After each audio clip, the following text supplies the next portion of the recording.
ਮੋਰਚਾ ਪੱਖੀ ਲੋਕਾਂ ਦੀ ਗੈਰ ਹਾਜ਼ਰੀ ਨੂੰ ਕੀ ਮੰਨਦੇ ਹੋ ਜੀ? ਨਿਰਾਸ਼ਤਾ ਆ ਜਾਂ ਕਾਰਨ ਕੀ ਮੰਨਦੇ ਹੋ ਲੋਕਾਂ ਦੀ ਗੈਰ ਹਾਜ਼ਰੀ ਦਾ? ਸਭ ਤੋਂ ਵੱਡਾ ਕਾਰਨ ਆ ਕਿ ਸਾਡੇ ਜਿੰਨੇ ਵੀ ਚੈਨਲ ਜਿਹੜੇ ਵੀ ਚੈਨਲ ਲਾਈਵ ਇੱਥੇ ਕੋਈ ਪ੍ਰੋਗਰਾਮ ਦਿੰਦੇ ਸੀ ਜਾਂ ਕੋਈ ਅਖਬਾਰ ਖਬਰ ਛਾਪਦੀ ਸੀ, ਸਰਕਾਰ ਨੇ ਉਹ ਤਕਰੀਬਨ ਸਾਰੇ ਚੈਨਲ ਬੰਦ ਕਰ ਦਿੱਤੇ ਤੇ ਉਤਰਾਅ ਚੜ੍ਹਾਅ ਆਉਣੇ ਸੁਭਾਵਿਕ ਇਹ ਆਉਂਦੇ ਰਹਿੰਦੇ ਨੇ। ਕੋਈ ਵੀ ਮੂਵਮੈਂਟ ਚੱਲਦੀ ਹੈ ਕਿ ਇਹਦੇ ਵਿੱਚ ਵੀ ਆਏ ਪਬਲਿਕ ਦੇ ਵਿੱਚ ਸਾਡੇ ਵਿਚਾਰਾਂ ਤੇ ਜਾਣ ਤੇ ਰੋਕ ਲਾ ਦਿੱਤੀ ਤੇ ਕਾਫੀ ਪਿੰਡਾਂ ਵਿੱਚ ਗਏ ਆ, ਲੋਕਾਂ ਨੂੰ ਬੇਨਤੀ ਕੀਤੀ ਹੈ ਤੇ ਲੋਕ ਹੁਣ ਦੁਬਾਰਾ ਸ਼ੁਰੂ ਹੋਏ ਨੇ ਆਉਣਾ ਸ਼ੁਰੂ ਕੀਤਾ। ਕਈਆਂ ਵਿੱਚ ਇਹ ਵੀ ਪ੍ਰਚਾਰ ਕੀਤਾ ਵੀ ਉਹ ਤਾਂ ਖਤਮ ਹੋ ਗਿਆ ਜੀ, ਮੋਰਚਾ ਸਾਰੀਆਂ ਮੰਗਾਂ ਮੰਨੀਆਂ ਗਈਆਂ। ਕਈ ਕਾਰਨ ਪ੍ਰਧਾਨ ਦਾ ਵਿਰੋਧ ਕਰਕੇ ਕਿਤੇ ਨਾ ਕਿਤੇ ਮੋਰਚੇ ਨੂੰ ਢਾਹ ਵੀ ਲੱਗੀ ਆ। ਵਿਰੋਧ ਸੀ ਜਿਹੜਾ ਨਹੀਂ ਹੋਣਾ ਚਾਹੀਦਾ, ਕਿਉਂਕਿ ਐਸਜੀਪੀਸੀ ਦੇ ਵੱਲੋਂ ਵੀ ਉਹਨਾਂ ਮੰਗਾਂ ਦੇ ਉੱਪਰ ਲੜਾਈ ਲੜੀ ਜਾ ਰਹੀ ਹੈ, ਜਿਹੜੀ ਇੱਕ 4 ਮੰਗਾਂ ਦੇ ਵਿੱਚੋਂ ਮੋਰਚੇ ਦੀ ਵੀ ਇੱਕ ਮੰਗ ਹੈ। ਜਿਹੜੀ ਐਸਜੀਪੀਸੀ ਦੇ ਪ੍ਰਧਾਨ ਨੇ ਰਜਿੰਦਰ ਸਿੰਘ ਧਾਮੀ, ਉਹਨਾਂ ਦਾ ਕੋਈ ਵਿਰੋਧ ਨਹੀਂ ਕੀਤਾ। ਨਾ ਤਾਂ ਸਟੇਜ 'ਤੇ ਉਹਨਾਂ ਦਾ ਵਿਰੋਧ ਹੋਇਆ, ਸਟੇਜ 'ਤੇ ਉਹਨਾਂ ਨੂੰ ਟਾਈਮ ਦਿੱਤਾ ਗਿਆ, ਮਾਣ ਦਿੱਤਾ ਨਹੀਂ ਤੇ ਨਹੀਂ ਟਾਈਮ ਕਾਹਤੋਂ ਦੇਣਾ ਸੀ ਜੇ ਅਸੀਂ ਵਿਰੋਧ ਕਰਨਾ। ਪਰ ਉਹ ਆਏ ਗਲਤ ਮੌਕੇ। ਸਾਡੇ ਪਾਸ ਉਦੋਂ ਹਜੇ ਥੋੜ੍ਹੇ ਦਿਨ ਹੋਏ ਸਨ, ਸਾਡੇ ਕੋਲ ਇਸ ਸਿਸਟਮ ਨੂੰ ਕੰਟਰੋਲ ਕਰਨ ਦੀ ਇੰਨੀ ਸਮਰੱਥਾ, ਇੰਨੀ ਮੈਨ ਪਾਵਰ ਨਹੀਂ। ਜੋ ਕੁਝ ਹੋਇਆ, ਘਟਨਾ ਵਾਪਰੀ ਹੈ, ਉਹ ਅਸੀਂ ਉੱਥੇ ਮਾਫੀ ਵੀ ਮੰਗ ਚੁੱਕੇ। ਕਈ ਵਾਰੀ ਸਾਡਾ ਨਾ ਕਸੂਰ ਹੁੰਦਿਆ ਤੇ ਸਾਡਾ ਕਸੂਰ ਤਾਂ ਕੋਈ ਨਹੀਂ, ਸਟੇਜ 'ਤੇ ਤਾਂ ਕੋਈ ਗੱਲ ਨਹੀਂ ਹੋਈ। ਜਿਹੜੇ ਸਾਡੇ ਇਸ ਮੋਰਚੇ ਨਾਲ ਸਹਿਮਤ, ਜਿਹੜਾ ਬੰਦਾ ਆਉਂਦਾ ਉਹ ਸਹਿਮਤ ਹੁੰਦਾ ਤਾਂ ਆਉਂਦਾ, ਅਸੀਂ ਉਹਦੇ ਆਦਰ ਕਰਦੇ ਹਾਂ ਤੇ ਕਰਾਂਗੇ। ਆਵਾਮ ਨੂੰ ਨਾਲ ਜੋੜਨ ਵਾਸਤੇ ਕਿਸ ਤਰੀਕੇ ਦੇ ਸਮਰਥਨ ਦੀ ਲੋੜ ਹੈ? ਕਿਸਾਨ ਜਥੇਬੰਦੀਆਂ ਦੇ ਨਾਲ ਰਾਬਤਾ ਕਰ ਰਹੇ ਹੋ ਜਾਂ ਪਿੰਡੋਂ ਪਿੰਡ ਜਾ ਕੇ ਲੋਕਾਂ ਦੇ ਨਾਲ ਰਾਬਤਾ ਕਾਇਮ ਕਰ ਰਹੇ ਹੋ? ਅਸੀਂ ਸਾਰੀਆਂ ਕਿਸਾਨ ਜਥੇਬੰਦੀਆਂ, ਮਜ਼ਦੂਰ ਜਥੇਬੰਦੀਆਂ, ਸੰਤ ਮਹਾਂਪੁਰਖ, ਸਮਾਜਿਕ ਜਥੇਬੰਦੀਆਂ, ਰਾਜਨੀਤਿਕ ਜਿਹੜੇ ਵੀਰ ਵੀ ਨੇ, ਸਮਾਜਿਕ ਨੇ, ਰਾਜਨੀਤਿਕ ਨੇ, ਬੁੱਧੀਜੀਵੀ ਨੇ, ਆਮ ਸੰਗਤ ਹੈ, ਗੁਰਦੁਆਰੇ ਦੇ ਪ੍ਰਧਾਨ ਨੇ, ਸਰਪੰਚ ਪੰਚ ਨੇ, ਸਾਰਿਆਂ ਨਾਲ ਸੰਪਰਕ ਕਰ ਰਹੇ। ਇਹਦੀ ਬਦੌਲਤ ਹੀ ਅਸੀਂ ਇੱਕ ਪ੍ਰੋਗਰਾਮ ਰੱਖਿਆ 25 ਤਰੀਕ ਦਾ ਫਤਿਹਗੜ੍ਹ ਸਾਹਿਬ, ਜਿਹੜਾ ਦੀਵਾਨ ਟੂਰ ਦਰਬਾਰ ਹਾਲ ਵਿੱਚ ਹੋਵੇਗਾ। ਲੰਬੇ ਸਮੇਂ ਤੋਂ ਸਿੱਖਾਂ ਦੀਆਂ ਵੱਡੀਆਂ ਤੇ ਪ੍ਰਮੁੱਖ ਮੰਗਾਂ ਨੂੰ ਲੈ ਕੇ ਕੌਮੀ ਇਨਸਾਫ ਮੋਰਚਾ ਚੰਡੀਗੜ੍ਹ ਮੋਹਾਲੀ ਦੀਆਂ ਸਰਹੱਦਾਂ ਦੇ ਉੱਪਰ ਨਿਰੰਤਰ ਚੱਲਦਾ ਆ ਰਿਹਾ ਹੈ। ਪਰ ਮੌਜੂਦਾ ਦੌਰ ਦੇ ਵਿੱਚ ਮੋਰਚੇ ਦੀ ਨਾਜ਼ੁਕ ਸਥਿਤੀ ਹੈ। ਕਿਤੇ ਨਾ ਕਿਤੇ ਹਾੜੀ ਸੌਣੀ ਦਾ ਸੀਜ਼ਨ ਹੋਣ ਦੇ ਕਾਰਨ ਜਾਂ ਕੁਝ ਹੋਰ ਕਾਰਨਾਂ ਦੇ ਕਰਕੇ ਇੱਥੋਂ ਦੇ ਜਿਹੜੇ ਮੋਰਚੇ ਨੂੰ ਸਮਰਥਨ ਕਰਨ ਵਾਲੇ ਖਾਸ ਕਰ ਲੋਕਾਂ ਦੀ ਗੱਲ ਕਰੀਏ ਤਾਂ ਕਿਤੇ ਨਾ ਕਿਤੇ ਉਹਨਾਂ ਲੋਕਾਂ ਦੀ ਗੈਰ ਹਾਜ਼ਰੀ ਰਹੀ ਹੈ। ਗੈਰ ਹਾਜ਼ਰੀ ਦਾ ਕਾਰਨ ਕੀ ਹੈ? ਮੋਰਚੇ ਦੇ ਨਾਲ ਜੁੜਦੇ ਹੋਏ ਹੋਰ ਪ੍ਰਮੁੱਖ ਸਵਾਲ ਨੇ, ਉਹਨਾਂ ਨੂੰ ਲੈ ਕੇ ਗੱਲਬਾਤ ਕਰਾਂਗੇ। ਕੌਮੀ ਇਨਸਾਫ ਮੋਰਚੇ ਦੇ ਆਗੂ ਸਰਦਾਰ ਪਾਲ ਸਿੰਘ ਫਰਾਂਸ ਨੇ ਮੇਰੇ ਨਾਲ, ਉਹਨਾਂ ਦੇ ਨਾਲ ਗੱਲਬਾਤ ਕਰ ਲੈਣੇ। ਫਰਾਂਸ ਸਾਹਿਬ, ਸਭ ਤੋਂ ਪਹਿਲਾਂ ਸਵਾਗਤ ਹੈ ਜੀ। ਵਾਹਿਗੁਰੂ ਜੀ ਕਾ ਖਾਲਸਾ, ਵਾਹਿਗੁਰੂ ਜੀ। ਫਰਾਂਸ ਸਾਹਿਬ, ਸਭ ਤੋਂ ਪਹਿਲਾਂ ਜਿਵੇਂ ਮੈਂ ਜ਼ਿਕਰ ਕੀਤਾ ਕਿ ਮੋਰਚੇ ਦੀ ਸਥਿਤੀ ਨਾਜ਼ੁਕ ਹੈ, ਮੋਰਚਾ ਪੱਖੀ ਲੋਕਾਂ ਦੀ ਗੈਰ ਹਾਜ਼ਰੀ ਨੂੰ ਕੀ ਮੰਨਦੇ ਹੋ ਜੀ? ਨਿਰਾਸ਼ਤਾ ਆ ਜਾਂ ਕਾਰਨ ਕੀ ਮੰਨਦੇ ਹੋ ਲੋਕਾਂ ਦੀ ਗੈਰ ਹਾਜ਼ਰੀ ਦਾ? ਇਹ ਦੇਖੋ, ਕੋਈ ਵੀ ਮੋਰਚਾ ਲੱਗਦਾ ਹੈ, ਸ਼ੁਰੂਆਤੀ ਦੌਰ ਹੋਰ ਹੁੰਦਾ ਹੈ। ਇਹ ਮੋਰਚਾ ਕਿਸੇ ਇੱਕ ਪਾਰਟੀ ਵੱਲੋਂ ਨਹੀਂ, ਇੱਕ ਸੰਸਥਾ ਵੱਲੋਂ, ਵੱਖਰੀਆਂ ਵੱਖਰੀਆਂ ਸੰਸਥਾਵਾਂ, ਵੱਖਰੀਆਂ ਵੱਖਰੀਆਂ ਜਥੇਬੰਦੀਆਂ ਵੱਲੋਂ, ਉਹਨਾਂ ਦੇ ਮੁਖੀਆਂ ਵੱਲੋਂ ਇੱਕ ਤਾਲਮੇਲ ਕਮੇਟੀ ਬਣ ਕੇ ਸ੍ਰੀ ਗੁਰੂ ਗ੍ਰੰਥ ਸਾਹਿਬ ਦੇ ਸਿਧਾਂਤ ਅਨੁਸਾਰ ਜਥੇਦਾਰ ਜਗਤਾਰ ਸਿੰਘ ਹਵਾਰਾ ਦੇ ਦਿਸ਼ਾ ਨਿਰਦੇਸ਼ਾਂ ਨੂੰ ਚੱਲਦਾ ਤੇ ਉਤਰਾਅ ਚੜ੍ਹਾਅ ਆਉਣੇ ਸੁਭਾਵਿਕ ਨੇ, ਇਹ ਆਉਂਦੇ ਰਹਿੰਦੇ ਨੇ। ਕੋਈ ਵੀ ਮੂਵਮੈਂਟ ਚੱਲਦੀ ਹੈ ਤੇ ਇਹਦੇ ਵਿੱਚ ਵੀ ਆਏ ਨੇ। ਇਹਦੇ ਕਾਰਨ ਇੱਕ ਨਹੀਂ, ਕਈ ਕਾਰਨ ਨੇ।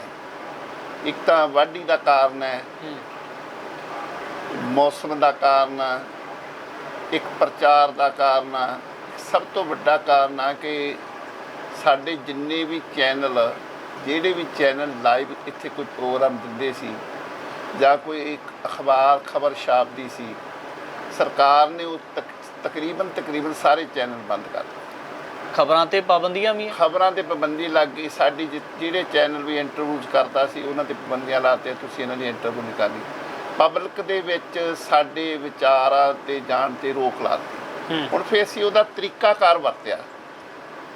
ਉਹਦਾ ਤਰੀਕਾਕਾਰ ਕੀ ਵਰਤਿਆ? ਅਸੀਂ ਕਿਹਾ ਵੀ ਸਾਡੀ ਜੇ ਆਵਾਜ਼ ਲੋਕਾਂ ਤੱਕ ਜਾਏਗੀ ਨਹੀਂ ਤੇ ਲੋਕਾਂ ਨੂੰ ਕੀ ਪਤਾ ਲੱਗੇਗਾ।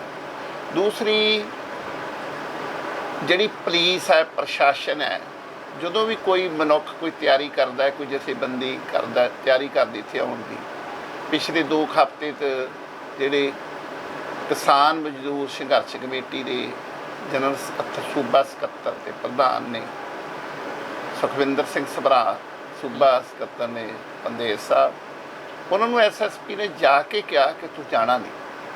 ਇਹ ਉਹ ਇਕੱਲਾ ਨਹੀਂ, ਹੋਰ ਸਾਡੇ ਕੋਲ ਬਹੁਤ ਉਦਾਹਰਨਾਂ ਨੇ। ਹਰਮੀਤ ਸਿੰਘ ਕਾਦੀਆਂ ਨੂੰ ਉਹਨਾਂ ਨੇ ਰੋਕਿਆ, ਇੱਕ ਸੰਤ ਆਏ ਸਨ 2 ਕੁੜਮ, ਉਹਨਾਂ ਨੂੰ ਉਹਨਾਂ ਨੇ ਰੋਕਿਆ ਵੀ ਉੱਥੇ ਨਹੀਂ ਤੁਸੀਂ ਜਾਣਾ, ਉਹ ਰੁਕਾਵਟ ਬਣ ਰਹੇ ਨੇ, ਉੱਥੇ ਤਾਂ ਬਹੁਤ ਗੜਬੜ ਹੋ ਜੂਗੀ, ਉੱਥੇ ਵੀ ਲੜਾਈ ਝਗੜਾ ਹੋ ਜੂਗੀ, ਤੁਸੀਂ ਨਹੀਂ ਜਾਣਾ। ਉਹ ਦਬਾਅ ਵੀ ਪਾ ਰਹੇ ਨੇ, ਪ੍ਰੇਰਦੇ ਵੀ ਨੇ। ਜਿਹੜਾ ਮੀਡੀਆ ਵਾ, ਮੀਡੀਆ 'ਤੇ ਪਾਬੰਦੀ ਲੱਗ ਗਈ ਪੂਰੀ ਤਰ੍ਹਾਂ। ਇੱਥੇ ਕੋਈ ਵੀ ਲਾਈਵ ਨਹੀਂ ਦਿਖਾਉਂਦਾ ਪ੍ਰੋਗਰਾਮ ਸਾਡਾ ਚੈਨਲ, ਜਿਹੜਾ ਵੀ ਚੈਨਲ ਦਿਖਾਉਂਦਾ ਉਹਨੂੰ ਬੰਦ ਕਰ ਦਿੰਦੇ ਨੇ, ਉਹਨੂੰ ਆਪਣੇ ਉਹਦੇ ਤੋਂ ਗਰੁੱਪ ਵਿੱਚੋਂ ਕੱਢ ਦਿੰਦੇ ਨੇ, ਲਿਸਟ ਵਿੱਚੋਂ ਕੱਢ ਦਿੰਦੇ ਨੇ। ਇਸ ਕਰਕੇ ਅਸੀਂ ਫਿਰ ਤੀਜਾ ਤਰੀਕਾ ਵਰਤਿਆ ਵੀ ਪਬਲਿਕ ਸਿੱਧਾ ਜਾਣਾ ਸ਼ੁਰੂ ਕੀਤਾ। ਅਸੀਂ ਕਾਫੀ ਪਿੰਡਾਂ ਵਿੱਚ ਗਏ ਆ, ਲੋਕਾਂ ਨੂੰ ਬੇਨਤੀ ਕੀਤੀ ਹੈ ਤੇ ਲੋਕ ਹੁਣ ਦੁਬਾਰਾ ਸ਼ੁਰੂ ਹੋਏ ਨੇ, ਆਉਣਾ ਸ਼ੁਰੂ ਕੀਤਾ। ਕਈਆਂ ਵਿੱਚ ਇਹ ਵੀ ਪ੍ਰਚਾਰ ਕੀਤਾ ਵੀ ਉਹ ਤਾਂ ਖਤਮ ਹੋ ਗਿਆ ਜੀ ਮੋਰਚਾ, ਸਾਰੀਆਂ ਮੰਗਾਂ ਮੰਨੀਆਂ ਗਈਆਂ। ਕਈ ਕਾਰਨ ਹੋਏ, ਇਸ ਕਰਕੇ ਜਦੋਂ ਇਹੋ ਜਿਹੀਆਂ ਏਜੰਸੀਆਂ ਨਾਲ ਜਿਹੜਾ ਸਿਸਟਮ ਇੱਕ ਕਰਪਟ ਢਾਂਚਾ ਹੋਵੇ, ਜਦੋਂ ਉਹਨਾਂ ਨਾਲ ਲੜਾਈ ਕਰਨੀ ਪੈਂਦੀ ਆ, ਉਹ ਬਹੁਤ ਪੈਂਤੜੇਬਾਜ਼ ਹੁੰਦੇ ਨੇ। ਅਸੀਂ ਸਿੱਧੇ ਸਾਦੇ ਬੰਦੇ ਆ, ਰਾਜਨੀਤਿਕ ਬੰਦੇ ਨਹੀਂ, ਕੋਈ ਹੋਰ ਨਹੀਂ। ਫਿਰ ਸਾਨੂੰ ਉਹ ਸਾਡਾ ਹੌਲੀ ਹੌਲੀ ਤਜਰਬਾ ਹੁੰਦਾ, ਐਕਸਪੈਰੀਮੈਂਟ ਕਰਕੇ ਐਕਸਪੀਰੀਅੰਸ ਹੁੰਦਾ ਵੀ ਐ ਨਹੀਂ ਇਹਨਾਂ ਨੇ ਕੀਤਾ, ਇਹਦਾ ਆਹ ਹੱਲ ਲੱਭੀਏ। ਅਸੀਂ ਲੋਕਾਂ 'ਚ ਜਾਵਾਂਗੇ, ਸਾਨੂੰ ਲੋਕ ਸ਼ਕਤੀ ਦੇ ਬਹੁਤ ਮਾਣ ਵਾ। ਲੋਕ ਸਮਝਦੇ ਨੇ ਵੀ ਸਾਡੀਆਂ ਹੱਕੀ ਮੰਗਾਂ, ਐਸੀ ਗੱਲ ਕੋਈ ਨਹੀਂ, ਮੋਰਚਾ ਵੱਧ ਜਿੱਤਾਂਗੇ। ਇਹਦੇ ਵਿੱਚ ਇੱਕ ਹੋਰ ਜ਼ਿਕਰ ਹੈ, ਜਿਸ ਤਰੀਕੇ ਦੇ ਨਾਲ ਐਸਜੀਪੀਸੀ ਦੇ ਪ੍ਰੈਜ਼ੀਡੈਂਟ ਹਰਜਿੰਦਰ ਸਿੰਘ ਧਾਮੀ ਆ ਕੇ ਸਮਰਥਨ ਕਰਦੇ ਨੇ, ਉਸ ਤੋਂ ਬਾਅਦ ਉਹਨਾਂ ਦਾ ਇੱਕ ਸਖਤ ਵਿਰੋਧ ਹੁੰਦਾ। ਕਿਤੇ ਨਾ ਕਿਤੇ ਜਦੋਂ ਅਸੀਂ ਐਸਜੀਪੀਸੀ ਦੇ ਕੇਡਰ ਨੂੰ ਦੇਖਦੇ ਹਾਂ ਤਾਂ ਬਹੁਤ ਵੱਡਾ ਆ, ਲੱਗਦਾ ਨਹੀਂ ਕਿ ਪ੍ਰਧਾਨ ਦਾ ਵਿਰੋਧ ਕਰਕੇ ਕਿਤੇ ਨਾ ਕਿਤੇ ਮੋਰਚੇ ਨੂੰ ਢਾਹ ਵੀ ਲੱਗੀ ਆ। ਵਿਰੋਧ ਸੀ ਜਿਹੜਾ ਨਹੀਂ ਹੋਣਾ ਚਾਹੀਦਾ, ਕਿਉਂਕਿ ਐਸਜੀਪੀਸੀ ਦੇ ਵੱਲੋਂ ਵੀ ਉਹਨਾਂ ਮੰਗਾਂ ਦੇ ਉੱਪਰ ਲੜਾਈ ਲੜੀ ਜਾ ਰਹੀ ਹੈ, ਜਿਹੜੀ ਇੱਕ 4 ਮੰਗਾਂ ਦੇ ਵਿੱਚੋਂ ਮੋਰਚੇ ਦੀ ਵੀ ਇੱਕ ਮੰਗ ਹੈ। ਇਸ ਗੱਲ ਨੂੰ ਜਾਇਜ਼ ਮੰਨਦੇ ਹੋ? ਅਸੀਂ ਕੌਮੀ ਇਨਸਾਫ ਮੋਰਚੇ ਦੇ ਪ੍ਰਬੰਧਕਾਂ ਨੇ, ਜਿਹੜੀ ਐਸਜੀਪੀਸੀ ਦੇ ਪ੍ਰਧਾਨ ਨੇ ਹਰਜਿੰਦਰ ਸਿੰਘ ਧਾਮੀ, ਉਹਨਾਂ ਦਾ ਕੋਈ ਵਿਰੋਧ ਨਹੀਂ ਕੀਤਾ। ਜਦੋਂ ਇਹ ਵੱਖਰੇ ਕਿਸਮ ਦੇ ਲੋਕ ਮੋਰਚੇ 'ਚ ਆਉਂਦੇ ਨੇ, ਨਾ ਤਾਂ ਸਟੇਜ 'ਤੇ ਉਹਨਾਂ ਦਾ ਵਿਰੋਧ ਹੋਇਆ, ਸਟੇਜ 'ਤੇ ਉਹਨਾਂ ਨੂੰ ਟਾਈਮ ਦਿੱਤਾ ਗਿਆ, ਮਾਣ ਦਿੱਤਾ ਨਹੀਂ, ਤੇ ਨਹੀਂ ਟਾਈਮ ਕਾਹਤੋਂ ਦੇਣਾ ਸੀ ਜੇ ਅਸੀਂ ਵਿਰੋਧ ਕਰਨਾ ਸੀ। ਪਰ ਉਹ ਆਏ ਗਲਤ ਮੌਕੇ। ਸਾਡੇ ਪਾਸ ਉਦੋਂ ਹਜੇ ਥੋੜ੍ਹੇ ਦਿਨ ਹੋਏ ਸਨ, ਸਾਡੇ ਕੋਲ ਇਸ ਸਿਸਟਮ ਨੂੰ ਕੰਟਰੋਲ ਕਰਨ ਦੀ ਇੰਨੀ ਸਮਰੱਥਾ, ਇੰਨੀ ਮੈਨ ਪਾਵਰ ਨਹੀਂ ਸੀ। ਲੋਕ ਅਧਿਕਾਰ ਲਹਿਰ ਦੇ ਆਗੂ ਮੰਨੇ ਜਾਂਦੇ ਨੇ ਰੁਪਿੰਦਰਜੀਤ ਸਿੰਘ, ਉਹਨਾਂ ਦੇ ਵੱਲੋਂ ਭਰੀ ਸਭਾ ਦੇ ਵਿੱਚ ਲੋਕਾਂ ਦੇ ਸਾਹਮਣੇ, ਜਦੋਂ ਕਿ ਉਹ ਸਮਾਂ ਹੋਵੇ ਐਸਜੀਪੀਸੀ ਦੇ ਉੱਪਰ, ਸ਼੍ਰੋਮਣੀ ਅਕਾਲੀ ਦਲ ਬਾਦਲਾਂ ਦੇ ਉੱਪਰ ਲੋਕਾਂ ਦਾ ਗੁੱਸਾ ਹੋਵੇ, ਤੇ ਇੱਕ ਮੋਰਚੇ ਦੇ ਨੁਮਾਇੰਦੇ ਦੇ ਵੱਲੋਂ ਇਹ ਕਹਿਣਾ ਕਿ ਤੁਸੀਂ ਹਵਾਰਾ ਸਾਹਿਬ ਨੂੰ ਜਥੇਦਾਰ ਮੰਨਦੇ ਹੋ ਜਾਂ ਨਹੀਂ, ਕਿਤੇ ਲੱਗਦਾ ਸੀ ਸਮਾਂ ਕਾਲ ਠੀਕ ਸੀ? ਉਹਨਾਂ ਨੇ ਨਹੀਂ ਕਿਹਾ ਜੀ, ਇਹ ਮੈਂ ਖੁਦ ਕਿਹਾ। ਇਹ ਮੈਂ ਹੀ ਉਹਨਾਂ ਨੂੰ ਪੁੱਛਿਆ ਕਿ ਸਾਡੇ ਕੋਲ ਅਧਿਕਾਰ ਆ, ਜਿਹੜੇ ਕਾਰਨਾਂ ਕਰਕੇ ਮੋਰਚਾ ਲੱਗਾ ਹੈ। ਜਥੇਦਾਰ ਜਗਤਾਰ ਸਿੰਘ ਹਵਾਰਾ ਦੀ ਦਿਸ਼ਾ ਨਿਰਦੇਸ਼ਾਂ 'ਚ ਲੱਗਿਆ, ਜਿਨ੍ਹਾਂ ਨੇ ਜਿਸ ਬਾਦਲ ਪਰਿਵਾਰ ਨੇ ਜੋ ਸਾਡਾ ਸਿਸਟਮ ਤਹਿਸ-ਨਹਿਸ ਕੀਤਾ। ਸਾਡਾ ਫਰਜ਼ ਬਣਦਾ ਕਿ ਤੁਸੀਂ ਕਿਤੇ ਉਹਨਾਂ ਦੇ ਸਪੋਰਟਰ ਨਹੀਂ ਤਾਂ ਲੋਕ ਸਾਨੂੰ ਕਹਿਣਗੇ ਵੀ ਤੁਸੀਂ ਇਹ ਕਿਹੋ ਜਿਹੇ ਬੰਦੇ ਹੋ। ਇੱਕ ਬੰਦੇ ਮੋਰਚਾ ਲਾਇਆ, ਜਿਹਦੇ ਵਿਰੁੱਧ ਮੋਰਚਾ ਲਾਇਆ, ਉਹਨਾਂ ਦੇ ਬੰਦੇ ਆਣ ਕੇ ਤੇ ਤੁਹਾਡੀ ਸਪੋਰਟ ਕਿੱਦਾਂ ਕਰਨਗੇ? ਜੇ ਕੋਈ ਪੁੱਛਣਾ ਸਾਡਾ ਹੱਕ ਸੀ, ਅਸੀਂ ਜਾਇਜ਼ ਆ, ਮੰਨਦੇ ਜਾਂ ਨਹੀਂ ਮੰਨਦੇ ਉਹਨਾਂ ਦੀ ਮਰਜ਼ੀ ਹੈ। ਅਸੀਂ ਉਹਨਾਂ ਨੂੰ ਬੋਲਣ ਵੀ ਬੁਲਾਇਆ ਵੀ ਆ, ਸਤਿਕਾਰ ਵੀ ਕੀਤਾ, ਦੂਸਰਿਆਂ ਦੀ ਵੀ ਅਸੀਂ ਬੇਨਤੀ ਕੀਤੀ।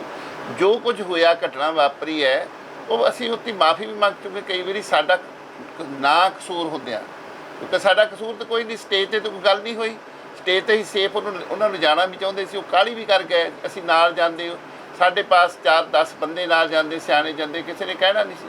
ਚਲੋ ਘਟਨਾ ਵਾਪਰ ਗਈ, ਵਾਪਰ ਨਹੀਂ ਚਾਹੀਦੀ ਸੀ, ਵਾਪਰ ਗਈ, ਹੁਣ ਉਹਦਾ ਤਾਂ ਕੋਈ ਹੱਲ ਨਹੀਂ। ਅਸੀਂ ਤਾਂ ਇਹ ਆ ਵੀ ਅਸੀਂ ਉਦੋਂ ਬਾਅਦ ਅਸੀਂ ਹਰ ਬੰਦੇ ਦੀ ਇੱਥੇ ਰਿਸਪੈਕਟ ਕੀਤੀ ਹੈ, ਅਤੇ ਸਾਡਾ ਫਰਜ਼ ਵੀ ਇਖਲਾਕੀ ਬਣਦਾ। ਉਹ ਤਾਂ ਜਿਹੜੇ ਧਾਮੀ ਸਾਹਿਬ ਨੇ, ਐਸਜੀਪੀਸੀ ਦੇ ਪ੍ਰਧਾਨ ਤੋਂ ਇਲਾਵਾ ਚੰਗੇ ਗੁਰਸਿੱਖ ਨੇ, ਚੰਗੇ ਵਕੀਲ ਨੇ, ਸਾਡਾ ਉਹਨਾਂ ਦੀ ਰਿਸਪੈਕਟ ਕਰਨਾ ਫਰਜ਼ ਵੀ ਹੈ। ਉਦੋਂ ਵੀ ਮੈਂ ਸਟੇਜ 'ਤੇ ਕਿਹਾ ਕਿ ਇੱਕ ਜੇ ਗੁਰਸਿੱਖ ਤੁਸੀਂ ਇੱਥੇ ਮੈਂਬਰ ਆਏ ਤਾਂ ਅਸੀਂ ਤੁਹਾਡਾ ਰਿਸਪੈਕਟ ਕਰਾਂਗੇ, ਕਿਉਂ ਨਹੀਂ ਕਰਾਂਗੇ। ਅਸੀਂ ਹਰ ਨੂੰ ਸੱਦਾ ਪੱਤਰ ਦਿੰਦੇ ਹਾਂ, ਅਸੀਂ ਹਰ ਜਥੇਬੰਦੀ ਨੂੰ ਸੱਦਾ ਪੱਤਰ ਦਿੰਦੇ। ਅਸੀਂ ਕੋਈ ਇੱਥੇ ਜਾਤ ਪਾਤ ਦਾ ਕੋਈ ਧਰਮ ਦਾ ਵਿਤਕਰਾ ਕਰਦੇ, ਚਾਹੇ ਅਸੀਂ ਇਸਲਾਮਿਕ ਨਾਲ ਸੰਬੰਧਿਤ ਆਉਂਦੇ ਆ, ਹਿੰਦੂ ਵੀਰ ਆਉਂਦੇ ਨੇ, ਜੈਨੀ ਆਉਣ, ਬੋਧੀ ਆਉਣ, ਨਿਰਮਲੇ ਸਾਧ ਆਉਣ, ਸੰਤ ਆਉਣ, ਜਿਹੜੇ ਸਾਡੇ ਇਸ ਮੋਰਚੇ ਨਾਲ ਸਹਿਮਤ, ਜਿਹੜਾ ਬੰਦਾ ਆਉਂਦਾ ਉਹ ਸਹਿਮਤ ਹੁੰਦਾ ਤਾਂ ਆਉਂਦਾ, ਅਸੀਂ ਉਹਦੇ ਆਦਰ ਕਰਦੇ ਹਾਂ ਤੇ ਕਰਾਂਗੇ ਵੀ। ਨਿਹੰਗ ਸਿੰਘ ਜਥੇਬੰਦੀਆਂ ਦਾ ਜ਼ਿਕਰ ਕਰੀਏ, ਉਹਨਾਂ ਦੀ ਵੱਡੀ ਤਾਦਾਦ ਦੇ ਵਿੱਚ ਦਾਲਾ ਕੇ ਇੱਥੇ ਰਹੇ, ਪਰ ਕੁਝ ਸਮਾਂ ਰਹਿਣ ਤੋਂ ਬਾਅਦ ਉਹ ਚਲੇ ਗਏ, ਉਹਨਾਂ ਦਾ ਕਾਰਨ ਕੀ ਮੰਨਦੇ ਹੋ ਜੀ? ਦੇਖੋ, ਸਾਰੇ ਨਹੀਂ ਗਏ, ਇੱਕ ਦੋ ਜਿਹੜੇ ਗਰੁੱਪ ਗਏ ਨੇ, ਉਹਨਾਂ ਦੀ ਆਪਸ ਵਿੱਚ ਲੜਾਈ ਝਗੜਾ ਰਹਿੰਦਾ, ਬਣਦੀ ਨਹੀਂ ਸੀ। ਇਸ ਕਰਕੇ ਉਹਨਾਂ ਨੂੰ ਹੱਥ ਜੋੜੇ ਬੇਨਤੀ ਵੀ ਅਸੀਂ ਕਲੇਸ਼ ਨਹੀਂ ਚਾਹੁੰਦੇ ਕਿਸੇ ਵੀ ਤਰ੍ਹਾਂ ਦਾ। ਉਹਨਾਂ ਦਾ ਆਪਸ ਵਿੱਚ ਤਸਲ ਚੱਲਦੀ ਸੀ, ਕਲੇਸ਼ ਪੈਂਦਾ ਸੀ, ਉਹਨਾਂ ਮੋਰਚੇ ਨੂੰ ਢਾਹ ਲੱਗਦੀ ਜਦੋਂ ਕੋਈ ਇੱਥੇ ਲੜਾਈ ਝਗੜਾ ਆਪਸ ਵਿੱਚ ਹੁੰਦਾ। ਬਾਕੀ ਜਿਹੜੇ ਜਥੇ ਆ, ਜਿਹੜੇ ਬੈਠੇ ਆ 12-13 ਅਜੇ ਵੀ ਜਥੇ ਬੈਠੇ ਨੇ, ਕੋਈ ਐਡੀ ਗੱਲ ਨਹੀਂ। ਜਿਹੜੇ ਇਸ ਕਾਇਦੇ ਕਾਨੂੰਨ ਨੂੰ ਮੰਨਦੇ ਨੇ, ਸਿਸਟਮ ਨੂੰ ਮੰਨਦੇ ਨੇ, ਉਹ ਬੈਠੇ ਨੇ। ਸਾਨੂੰ ਕੋਈ ਕਿਸੇ ਨਾਲ ਪਰੇਸ਼ਾਨੀ ਨਹੀਂ, ਕੋਈ ਤਕਲੀਫ ਨਹੀਂ। ਫਰਾਂਸ ਸਾਹਿਬ, ਇੱਕ ਵੱਡਾ ਸਵਾਲ ਹੈ ਮੋਰਚੇ ਦੇ ਵਿੱਚ ਜਾਣ ਭਰਨ ਵਾਸਤੇ, ਖਾਸ ਕਰ ਇਸ ਵਕਤ ਆਵਾਮ ਦੀ, ਲੋਕਾਂ ਦੀ ਬਹੁਤ ਵੱਡੀ ਲੋੜ ਹੈ, ਤੇ ਸਭ ਤੋਂ ਵੱਡਾ ਸਵਾਲ ਹੈ ਕਿ ਆਵਾਮ ਨੂੰ ਨਾਲ ਜੋੜਨ ਵਾਸਤੇ ਕਿਸ ਤਰੀਕੇ ਦੇ ਸਮਰਥਨ ਦੀ ਲੋੜ ਹੈ? ਕਿਸਾਨ ਜਥੇਬੰਦੀਆਂ ਦੇ ਨਾਲ ਰਾਬਤਾ ਕਰ ਰਹੇ ਹੋ ਜਾਂ ਪਿੰਡੋਂ ਪਿੰਡ ਜਾ ਕੇ ਲੋਕਾਂ ਦੇ ਨਾਲ ਰਾਬਤਾ ਕਾਇਮ ਕਰ ਰਹੇ ਹੋ? ਅਸੀਂ ਸਾਰੀਆਂ ਕਿਸਾਨ ਜਥੇਬੰਦੀਆਂ, ਮਜ਼ਦੂਰ ਜਥੇਬੰਦੀਆਂ, ਸੰਤ ਮਹਾਂਪੁਰਖ, ਸਮਾਜਿਕ ਜਥੇਬੰਦੀਆਂ, ਰਾਜਨੀਤਿਕ ਜਿਹੜੇ ਵੀਰ ਵੀ ਨੇ, ਸਮਾਜਿਕ ਨੇ, ਰਾਜਨੀਤਿਕ ਨੇ, ਬੁੱਧੀਜੀਵੀ ਨੇ, ਆਮ ਸੰਗਤ ਹੈ, ਗੁਰਦੁਆਰੇ ਦੇ ਪ੍ਰਧਾਨ ਨੇ, ਸਰਪੰਚ ਪੰਚ ਨੇ, ਸਾਰਿਆਂ ਨਾਲ ਸੰਪਰਕ ਕਰ ਰਹੇ। ਪਰ ਇਹਦੀ ਬਦੌਲਤ ਹੀ ਅਸੀਂ ਇੱਕ ਪ੍ਰੋਗਰਾਮ ਰੱਖਿਆ 25 ਤਰੀਕ ਦਾ ਫਤਿਹਗੜ੍ਹ ਸਾਹਿਬ, ਜਿਹੜਾ ਦੀਵਾਨ ਟੋਡਰ ਹਾਲ ਵਿੱਚ ਹੋਵੇਗਾ। ਕਿਉਂਕਿ ਲੋਕ ਸੋਚਣਗੇ ਵੀ ਇਹ ਕੌਮੀ ਇਨਸਾਫ ਮੋਰਚੇ ਤੇ ਇਕੱਠ ਕਿਉਂ ਨਹੀਂ ਰੱਖਿਆ, ਇਕੱਠ ਕੌਮੀ ਇਨਸਾਫ ਮੋਰਚਾ ਹੀ ਰੱਖ ਰਿਹਾ। ਉੱਥੇ ਥੋੜ੍ਹਾ ਜਿਹਾ ਕਿੰਨੇ ਮਹੀਨੇ ਨੇ ਆ, ਉੱਥੇ ਹਾਲ ਵਧੀਆ ਹੈ, ਗਰਮੀ ਬਹੁਤ ਹੈ, ਇਕੱਠ ਹੋਣਾ ਥੋੜ੍ਹਾ ਜਿਹਾ ਇੱਕ ਸਾਂਝੀ ਜਿਹੀ ਜਗ੍ਹਾ ਪੈਂਦੀ ਆ। ਬਾਕੀ ਬੜੀ ਮਹਾਨ ਜਗ੍ਹਾ, ਸ਼ਹੀਦਾਂ ਦੀ ਪਵਿੱਤਰ ਸਥਾਨ ਆ, ਉੱਥੇ 25 ਨੂੰ ਇਕੱਠ ਰੱਖਿਆ। ਹਰ ਇੱਕ ਜਥੇਬੰਦੀ ਨੂੰ ਅਸੀਂ ਤੁਹਾਡੇ ਮਾਧਿਅਮ ਥਰੂ ਵੀ ਦਿੰਦੇ ਆ, ਕਾਰਡ ਵੀ ਭੇਜੇ ਨੇ, ਜਿਹਦੇ ਸਾਡੇ ਫੋਨਾਂ 'ਤੇ ਸੰਪਰਕ ਨੇ, ਨਿੱਜੀ ਤੌਰ 'ਤੇ ਵੀ ਮਿਲਦੇ ਨੇ। ਪਰ ਇਹਦੇ ਤੋਂ ਵੀ ਇਲਾਵਾ ਅਸੀਂ ਆਮ ਪਿੰਡਾਂ ਵਿੱਚ ਜਾ ਕੇ ਹਰ ਰੋਜ਼ ਮੇਰਾ 5-6 ਪਿੰਡਾਂ ਵਿੱਚ ਪ੍ਰੋਗਰਾਮ ਹੁੰਦਾ। ਉੱਥੇ ਦੀਆਂ ਪੰਚਾਇਤਾਂ ਨੂੰ, ਉੱਥੇ ਦੇ ਗੁਰਦੁਆਰਾ ਸਾਹਿਬ ਨੂੰ, ਮੁਖੀਆਂ ਨੂੰ ਹੱਥ ਜੋੜ ਕੇ ਬੇਨਤੀ ਕਰੀਦੀ ਹੈ ਕਿ ਇਹ ਜਿਹੜਾ ਕੌਮੀ ਇਨਸਾਫ ਮੋਰਚਾ ਇਹ ਤੁਹਾਡਾ ਹੈ, ਇਹ ਸਾਰਿਆਂ ਦਾ ਸਾਂਝਾ ਹੈ, ਇਸ ਕਰਕੇ ਸਾਡਾ ਸਾਥ ਦਿਓ। ਲੋਕ ਦੇ ਵੀ ਆ ਰਹੇ ਨੇ, ਟਰਾਲੀਆਂ ਦੁਬਾਰਾ ਜਿਹੜੀਆਂ ਚਲੇ ਵੀ ਗਈਆਂ ਸਨ, ਕਿਸੇ ਨਾ ਕਿਸੇ ਵਜ੍ਹਾ ਕਾਰਨ ਉਹ ਦੁਬਾਰਾ ਆ ਰਹੇ ਨੇ ਸਾਰੇ ਜਣੇ। ਫਰਾਂਸ ਸਾਹਿਬ, ਇੱਕ ਵੱਡਾ ਸਵਾਲ ਇਹ ਵੀ ਲੱਗ ਜਾਂਦਾ ਹੈ ਕਿ ਨੌਜਵਾਨ ਜਾਂ ਸੰਗਤ ਮਹਿਸੂਸ ਕਰਦੀ ਹੈ ਕਿ ਜਿਹੜੇ 8 ਤਰੀਕ ਨੂੰ ਨੌਜਵਾਨਾਂ ਦੇ ਉੱਪਰ, ਸੰਗਤ ਦੇ ਉੱਪਰ ਜਾਂ ਤੁਹਾਡੇ ਉੱਪਰ ਵੀ, ਆਗੂਆਂ ਦੇ ਉੱਪਰ ਵੀ ਪੁਲਿਸ ਦੇ ਵੱਲੋਂ ਨਜਾਇਜ਼ ਪਰਚੇ ਦਰਜ ਕੀਤੇ ਗਏ, ਜਿਹੜੇ ਉਸ ਵਕਤ ਉਸ ਘਟਨਾਕ੍ਰਮ ਦੇ ਵਿੱਚ ਮੌਜੂਦ ਵੀ ਨਹੀਂ ਸੀ, ਉਹਨਾਂ ਨੂੰ ਰੱਦ ਕਰਵਾਉਣ ਦਾ ਬਹੁਤ ਵੱਡਾ ਸੰਕਟ ਹੈ। ਕਿਉਂਕਿ ਦਲੀਲ ਦਿੱਤੀ ਜਾਂਦੀ ਹੈ ਕਿ ਕਿਸਾਨੀ ਅੰਦੋਲਨ ਵੇਲੇ ਵੀ ਪਰਚੇ ਦਰਜ ਹੋਏ, ਪਰ ਉਸ ਤੋਂ ਬਾਅਦ ਮੋਰਚੇ ਦੀ ਸਮਾਪਤੀ ਤੋਂ ਬਾਅਦ, ਅੰਦੋਲਨ ਤੋਂ ਬਾਅਦ ਕਿਸੇ ਨੇ ਵੀ ਜਿਹੜਾ ਸੀ ਉਹਨਾਂ ਦੇ ਪਰਚਿਆਂ ਨੂੰ ਲੈ ਕੇ ਨਾ ਤੇ ਉਹਨਾਂ ਦਾ ਸਮਰਥਨ ਕੀਤਾ ਔਰ ਨਾ ਹੀ ਰੱਦ ਕਰਵਾਏ ਗਏ। ਤੇ ਇਹਦੇ ਵਾਸਤੇ ਕਿਸ ਤਰ੍ਹਾਂ ਦਾ ਪੈਂਤੜਾ ਭਵਿੱਖ ਦੇ ਵਿੱਚ ਲੀਕ ਸਕਦੇ ਹੋ? ਦੇਖੋ ਜੀ, ਪਰਚੇ ਤਾਂ ਹੁੰਦੇ ਰਹਿੰਦੇ ਆ। ਜੇ ਜਿਹੜਾ ਮਨੁੱਖ ਲੀਡਰ ਪਰਚਿਆਂ ਤੋਂ ਡਰਦਾ, ਜੇਲ੍ਹ ਜਾਣ ਤੋਂ ਡਰਦਾ ਹੈ ਜਾਂ ਸਰੀਰਕ ਤਸ਼ੱਦਦ ਤੋਂ ਡਰਦਾ, ਉਹ ਕੌਮ ਦੀ ਅਗਵਾਈ ਨਹੀਂ ਕਰ ਸਕਦਾ। ਸਾਨੂੰ ਕੋਈ ਡਰ ਨਹੀਂ। ਬਾਕੀ ਜਿਹੜੇ ਰੱਦ ਕਰਨੇ, ਸਰਕਾਰ ਨੇ ਪੂਰਾ ਦਬਾਅ ਬਣਾਵਾਂਗੇ, ਰੱਦ ਵੀ ਹੋਣਗੇ, ਰੱਦ ਕਰਾਵਾਂਗੇ ਵੀ, ਐਸੀ ਗੱਲ ਕੋਈ ਨਹੀਂ। ਪਰ ਹਜੇ ਉਹਦੇ ਬਾਰੇ ਸਾਡਾ ਕੋਈ ਬਹੁਤਾ ਹੀ ਨਹੀਂ ਅਸੀਂ ਤਵੱਜੋ ਦੇ। ਅਸੀਂ ਕਹਿੰਦੇ ਸਾਡੀਆਂ ਸਭ ਤੋਂ ਪਹਿਲਾਂ ਮੰਗਾਂ ਮੰਨੀਆਂ ਜਾਣ, ਇੱਥੇ ਲੋਕਾਂ ਦੇ ਵਿੱਚ ਦੁਬਾਰਾ ਉਤਸ਼ਾਹ ਪੈਦਾ ਹੋਵੇ, ਜਿੱਦਾਂ 26 ਜਨਵਰੀ ਨੂੰ ਹੋਇਆ, ਇੱਦਾਂ ਦਾ ਇਕੱਠ ਕਰੀਏ। ਉਹਦੇ ਵਾਸਤੇ ਅਸੀਂ ਨਿਰੰਤਰ ਸਾਡੀਆਂ ਜਿਹੜੀਆਂ ਕੋਸ਼ਿਸ਼ਾਂ ਨੇ ਉਹ ਜਾਰੀ।